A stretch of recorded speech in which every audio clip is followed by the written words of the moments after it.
Welcome back, everyone. Here is game 3 between my match of me and my brother, Kid, which is me on the left, and my brother, which is Z on the right. So, since I won game 2, my brother decides that he's going second. So, I'm going first, I pass, he goes second, he passes, and I'm just able to go ahead and utilize my Bonnie and utilize my Momo over here on my 3-Dawn turn. Going to use the Momo to add a Ezo. He's going to go ahead and just KO it, swing right into it, and play his 4-drop Kuzan. So going back into my turn, and now we're working with 5-Dawn over here. So over here, I'm just going to go ahead and use the Momo effect, try to get max value. I'm going to add a Yamato over here. And Yamato is going to be really clutch, especially against once he goes into the Borsalino. Just swinging 5 to face, seeing if he wants to combo out or take it. Going to set up a killer blocker and a beige blocker and just pass to try to protect my Momo for next turn. He's going to just go ahead and swing with the Kuzan. I'm going to block with the killer to draw. He's going to swing into my Momo. I decided to let it go. Maybe I can save the beige for a different turn. But surprisingly, he's just going to pass. Pretty much he had no other plays on his 6th-Dawn. Just going to use the impact wave, KO my beige. Should have probably blocked with it. But 7-Dawn right over here, I had the 7-cost kid. So I'm going to go right into it and just pass. And see what he wants to do, if he wants to go ahead and KO it with his Kuzan and Z effect. He's just going to swing with lead, so he decides not to use the -4 Dawn. Instead, he's going to go for a queen blocker. He's not going to use the Dawn -1 effect. And he's going to pass with 3-Dawn up. So I'm going to immediately swing leader to leader. See if he wants to block with the queen, so I can try to get rid of it with my kid. He does block with the queen, so I'm just going to go ahead and swing 8 into the kid. Sorry, 8 into the queen. So does use an impact wave over there. That's the second one. Just going to go ahead and attack with Kuzan. He's going to reduce the energy cost of my kid by 4. He's going to go for face. I'm going to take it. And here comes the 10-drop Kuzan over here. And this is pretty much where the tempo shifts.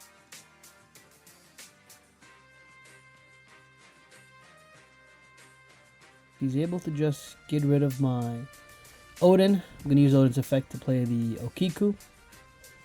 And he's also able to get rid of my 7-drop kid. So just as soon as that 10-drop Kuzan comes out, there goes my 8-drop Odin, there goes my 7-drop kid. I thought I was hitting my curve nicely, everything was good, and then he played a 10-drop. So that card is insane. Just gonna go get rid of his Kuzan over here. Don't want him getting any more value.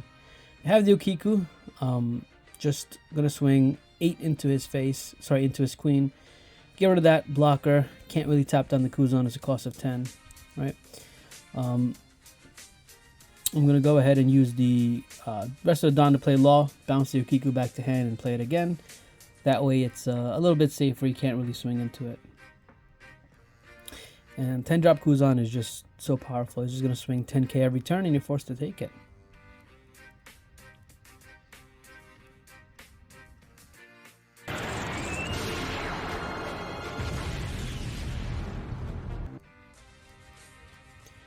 So he's going to swing 10k, I'm going to take that damage. He still has his leader swing. I do have a law blocker with his 6k power over here. So he's just deciding how to use his Dawn properly over here. He's going to tap his 6 to go into Sakazuki and KO my Okiku. And then he's going to pitch a card for that. He's going to pitch another 10-drop Kuzan. And then it's just a matter of him trying to get a board big enough to rival me next turn. I'm only sitting at 1 life over here. So with Okiku gone, I'm going to protect my life from his 7k, sorry, from his 8k swing. My Okiku's gone. I don't have any board. I do have 10-Dawn. He's got a 10-drop Kuzan and a 6-drop Sakazuki just staring daggers at me. So I'm going to just swing 5 at face. He decides to take it. Going to go into Bonnie, see what I can find. Hopefully I can find maybe a kid, maybe a block, or anything I could just use to gain back this advantage. I'm going to use the Law blocker to bounce the Bonnie to hand, and then I'm going to use the Law blocker to go ahead and Raizo over here. And then use the remaining Dawn to just play my killer blocker over here. I have one Dawn open, so I should have maybe sequenced it a little bit. No, I'm going to use that extra Dawn. I'm going to place it underneath the killer. That way I can get the draw. He's going to go into his next turn in face to face. I'm just going to combo a 1k over here. Just get rid of it. Just to get rid of it, out of that swing. Going to swing 7 over here for face.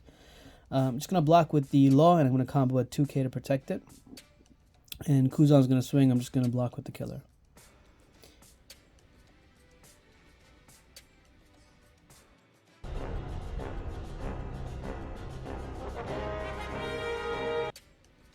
And now he's going to tap his 4 Dawn for a Borsalino. And he's got all 3 of the Admirals right on board. And Borsalino is a blocker, one of the most annoying blockers. I'm going into my turn. I do have my Law body still on board. So successfully that made it to next turn. I also have my Raizo as well. So I'm going to try to push in. Try to play around the impact wave, which is why I put the 2 Dawn underneath the Raizo. I'm going to go into the Bonnie to look at the top 5. Here I'm going to add another Bonnie. I'm going to go with the Jewelry Bonnie over here. The 8 drop doesn't really help me in this case. He's got too big of a board. And he's got a 10k swing. I'm going to swing with Raizo for 6k. I'm going to draw for that as well. He's just going to pitch a 2k to protect himself. I'm going to swing 5 into his face. He's going to block with the Borsalino. I'm thinking if I should swing into it with my Law to get rid of it. I don't know if I can afford to do that with his big bodies, but we're going to swing 6 in the face, see what it does. Just pitches a 1k. Swing 6 into Borsalino. I'm going to use the rest of my Dawn for 2 blockers, 1 Shachi blocker, and a Beige blocker. I left 2 Dawn open for the Punk Gibson, and see what he does over here. He's going to just swing with the 7k Sakazuki at my Raizo. I'm just going to Punk Gibson over here, go to 8k, and rest his Borsalino blocker. And just like that, I'm able to avoid 2 swings and keep both my blockers. Gonna swing 10k, just gonna block with the Beige over here. He's gonna go ahead and tap 4 Dawn for another Borsalino. And then swing 5 to my Law. Yep, I'm gonna block with the Shachi over there. At this point, he's passing with 4 Dawns, so we know that with 4 Dawn, he probably has an event counter or something he can use, right? But at this point, with my Law blocker and my leader, doesn't look as if I might be able to live next turn. He's got 2 Borsalinos, Sakazuki, a 10-drop Kuzan, and he's got his leader swing as well. And he's going to have a lot of Dawn next turn. So I'm just going to swing with the Raizo, 5k at face. He's going to block with a 6k just to get out of it. I'm going to get a draw off the Raizo. Swinging 5 to face. He decides to pitch a 1. Going to go into a killer. I'm going to put a Dawn underneath. I'm going to play another killer over here. I'm going to put another Dawn underneath. And then I'm just going to pass with my 2 Dawn open for my Punk Gibson.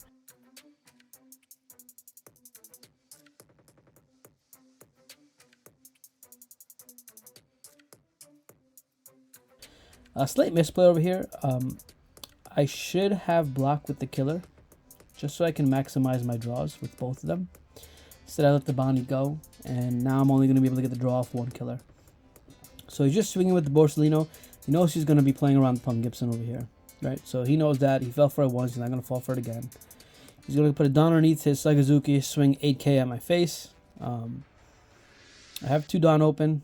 8k at Raizo. I have 2 Dawn open. I'm just deciding how to utilize that properly. And I'm just going to take the damage over here. He's going to go ahead and just swing 5 to face. Just going to pitch a 1k for that. And he's just going to pass. I was unable to really find a good opening for that Punk Gibson over here. He's sitting at with 2 life. And I'm sitting over there with 0 life. Yeah, and his board is just way too big for me to do anything. He's going to impact wave. Just get rid of my killer.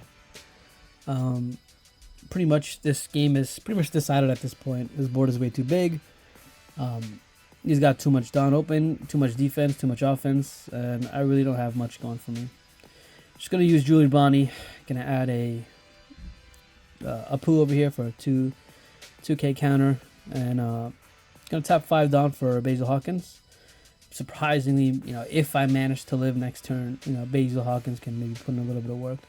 I just passed with 3 down open. He knows I have the Punk Gibson. I showed it. It was pretty evident last turn. I'm gonna swing with the Borsalino. Once again, just playing around the Punk Gibson over here, and I'm just gonna let it die. It doesn't even make sense to Punk Gibson because Bonnie's gonna be dead anyways. I'd rather say the Punk Gibson to get out of the lethal swings. Just gonna swing 5k into my face. Just gonna pitch a 1k to get out of it. And at this point, it's pretty much game over, right? It's gonna go 10k to face. I'm gonna just pitch a 2k and a Punk Gibson to get out of it. It doesn't matter. He's just got his leader swing. He's got a Sakazuki swing, and he's got all the underneath. He's just gonna put all the down underneath his Sakazuki and swing for 15, and that's game. So let me know if you guys enjoy this. There's definitely gonna be more One Piece content on the way. Thank you guys so much, and please like and subscribe. I really appreciate it. Thank you.